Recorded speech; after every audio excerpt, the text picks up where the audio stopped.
On today's episode of Newsflash, we are talking about election 2020. We are about a week out, and it's time for our official races to watch preview with our chief election analyst, James Stanley. He'll tell you the races to watch in the Senate, the House, and of course, where to pay attention to the state results for the 2020 presidential election. It's time for our races to watch with James Stanley here on Newsflash. James, thank you so much for joining us. Really do, as always, value your insight, especially when it comes to election time. Well, yeah, thanks for having me on. Yeah, so I do remember we did this in 2018, and it was, I think, very, very effective and very informative for a lot of people. So, yeah, that's why we and it's very, very good to know, to be an informed consumer, I think, coming into election night and knowing which states are going to really count and which ones are going to be very, very important. You know what? Actually, I think what we should do is we will start from the bottom and work our way up. Have you heard of any kind of local, non-federal state elections anywhere that you are watching that are of any kind of particular interest to you? Well, there's actually, I believe, there is a couple races out in Arizona, and then there's a couple as well in Pennsylvania for the Pennsylvania House.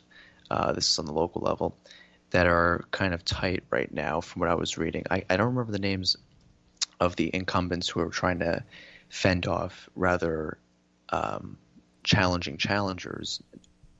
But the one thing I do know is, though, about the ones in Pennsylvania, the Pennsylvania House has been held by Republicans, House of Representatives, has been held by Republicans for a couple years now. And the amount of seats that the Republicans have actually had has started to decrease every election, typically by 1 or 2 seats. What we're looking at right now is 109 seats for the Republicans, and I believe it's like 93 for the Democrats.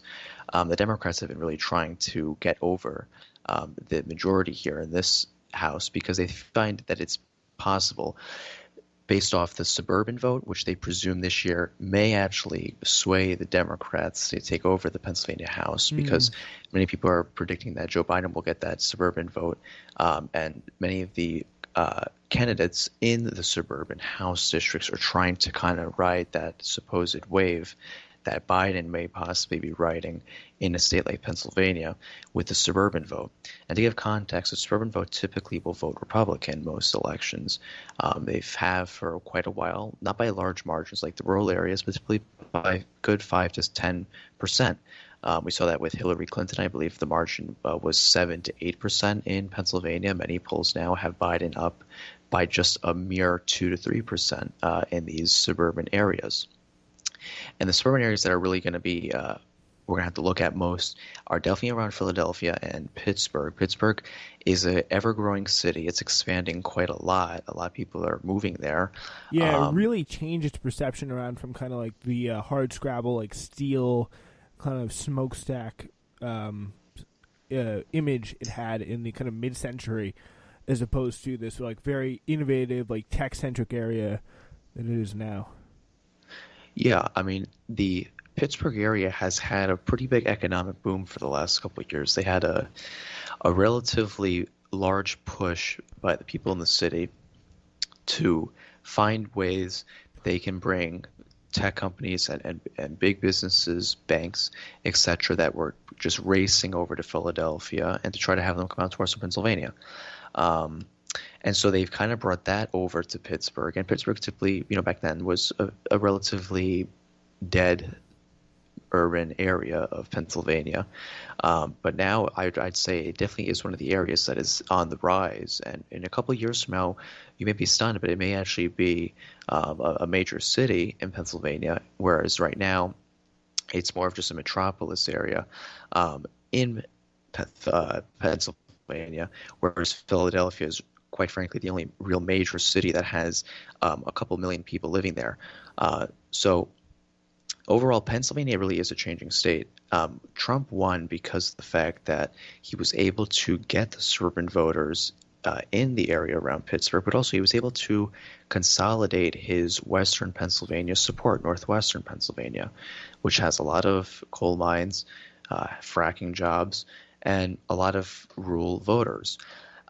Hillary, on the other hand, lacked the support from the Philadelphia suburbs because they just didn't turn out in 2016. Many people just I didn't have the drive to turn out for Hillary in many parts of the country, and Philadelphia suburbs was one of the largest for her, and that's quite frankly why many people believe she lost Pennsylvania by a mere 44,000 votes in 2016. So, But the thing by is, no, yeah, we are. I do love all this, and I think we were kind of going to save it a little bit to the end where we talk a little bit more about the presidential politics, and I do want to go oh yeah, separate yeah. the states from the local races. But bringing it back to the local races, I do think really in two interesting points for me to watch were LA City Council for a very, very contentious race in a very, very powerful seat in a very, very big city in LA, where we have David Ryu running against the DSA endorsed Nithya Raman, who's really fighting for some pretty big change, especially on criminal justice. And David Ryu, her opponent, has been endorsed by such people like Hillary Clinton and Nancy Pelosi endorsing an LA City Council race. Bernie Sanders also endorsed Nithya Raman. So you can see that's very, very intense there. A lot of money being spent for a city council race. No surprise. Also, we have a really interesting wave of progressive performers that are very, very interesting to me, especially in the criminal justice department, with DAs, prosecutors, Larry Krasner types getting out there and getting widespread and really getting change in law enforcement, especially after the summer of George Floyd, the Black Lives Matter protests. So those are very interesting and definitely something worth watching. And if you do want to look at that, I recommend following at Taniel on Twitter if you're on Twitter, or checking out The Appeal, which is like a prosecuting-based, criminal justice-based reporting site that talks about all these races and all the most interesting stuff that happens with that. So very, very interesting. If you're interested in a subject like the real policy effects of Black Lives Matter, that is a great website and person to follow there. Anyway, we are going to move from one rung of power to the next. Congress, House of Representatives.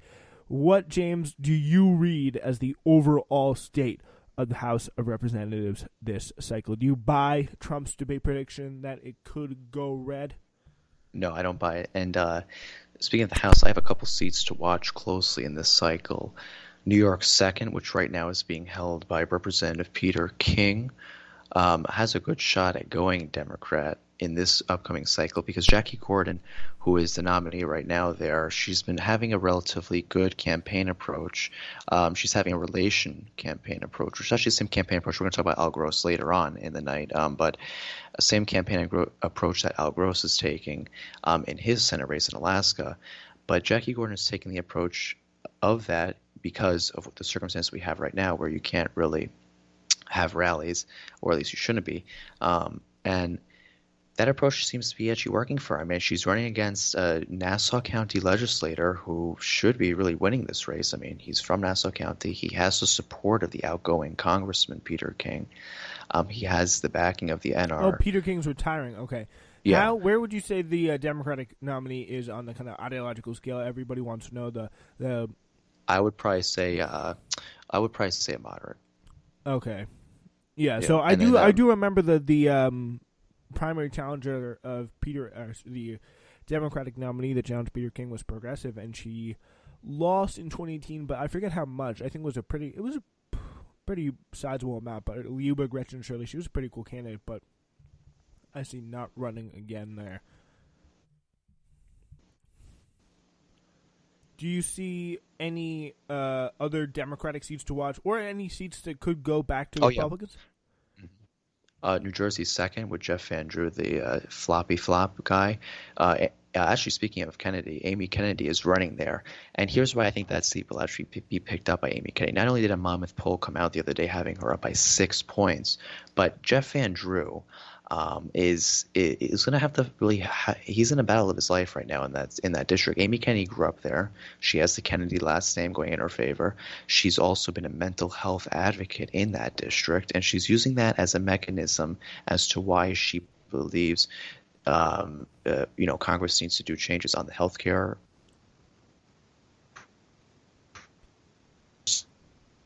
Looks like perspective looks like James, you are and, cutting out there a little bit. and on other perspectives, including getting a stimulus bill again. Okay, All right, yeah, yeah. So now that we have you back, James, so what you say? New Jersey second, looking pretty good for Amy Kennedy and the Democrats against the turncoat Jeff Van Drew.